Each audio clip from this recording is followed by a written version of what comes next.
So the next section we deal with is the final section of the book, but this may take us a little while to go over because there are a lot of concepts in here that are pretty specific and a little bit difficult to understand if you're being presented the information the first time.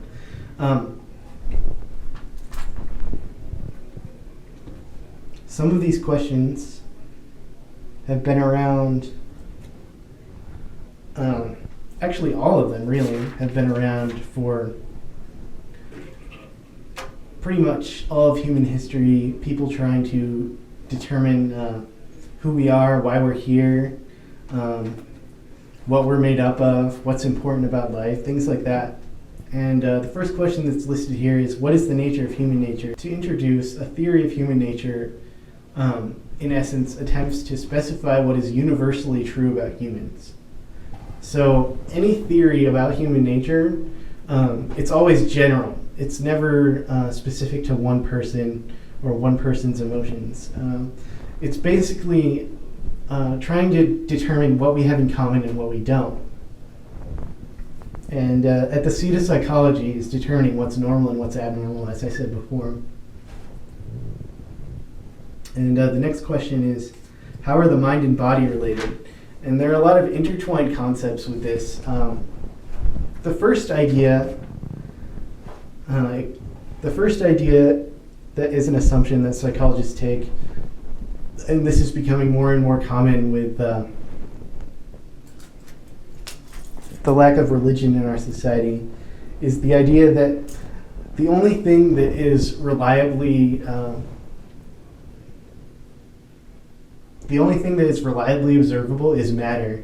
And because the only thing that is reliably observable is matter, the only thing we can use to explain psychological phenomena is physical brain chemistry and things like that. And people who take this view that the only thing that matters is matter are called materialists. And materialists can also be described as monists. And that is because what a monist is someone who focuses 100% on either the matter aspect of study or the consciousness aspect of study. So monists, if they're a physical monist, they would focus on brain chemistry exclusively and deny that there is a mind, which answers the mind-body problem by saying that there is no mind because the only thing that matters is physical. Whereas people who focus on psychic phenomena exclusively, and they're monists, they believe that the only thing that matters is consciousness, and that the sensations and bodily reactions that we have are essentially impure forms of a conscious experience that we're having that exists outside of the physical world. And these individuals are called idealists. Many psychologists, however, accept the existence of both physical and mental events and assume that the two are governed by different principles. Such a position is called dualism. The dualist believes that there are physical events and mental events. Once it is assumed that both the physical and mental realm exist, the question becomes how the two are related. For the monist, of course, there is no mind-body problem. And to get a little bit more specific on dualism, there are many different types of dualism. One form of dualism is called interactionism, which claims that the mind and the body interact with each other. And according to the interactionistic conception, the mind is capable of initiating behavior.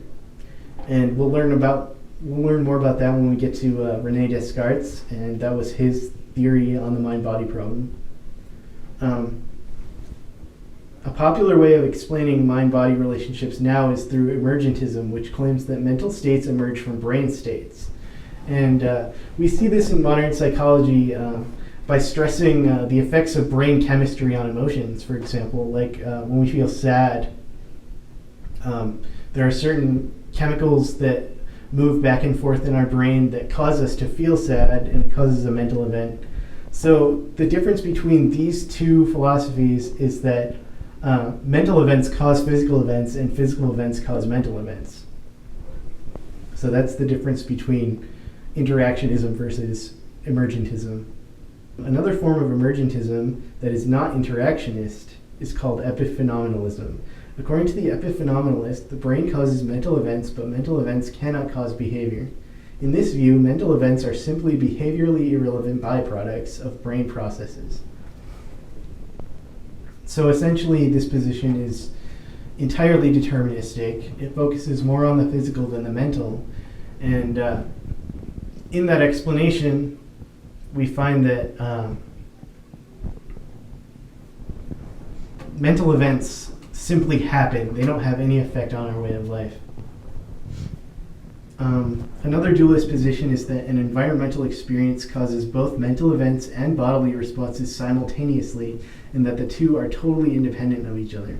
This position is referred to as psychophysical parallelism. So while mental and physical events are distinctly separate, they occur together. They're correlated. And this next position, one that I personally agree with, is called double aspectism. And the idea behind double aspectism is that mental and physical events are both two sides of the same coin, meaning that they can't be separated into two separate ideas. Double aspectists generally think that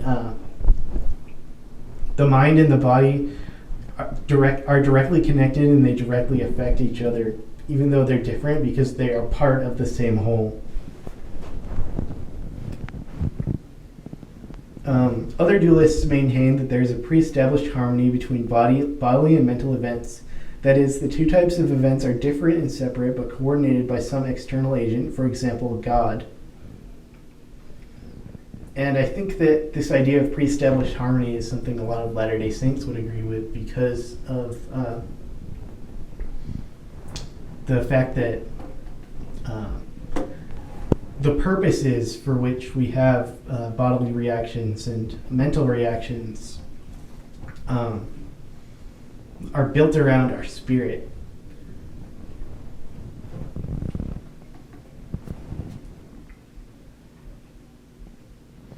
Finally, in the 17th century, Nicolas de Malebranche suggested that when a desire occurs in the mind, God causes the body to act. Similarly, when something happens to the body, God causes the corresponding mental experience. Malebranche's position on the mind-body relationship is called occasionalism. So, in other words,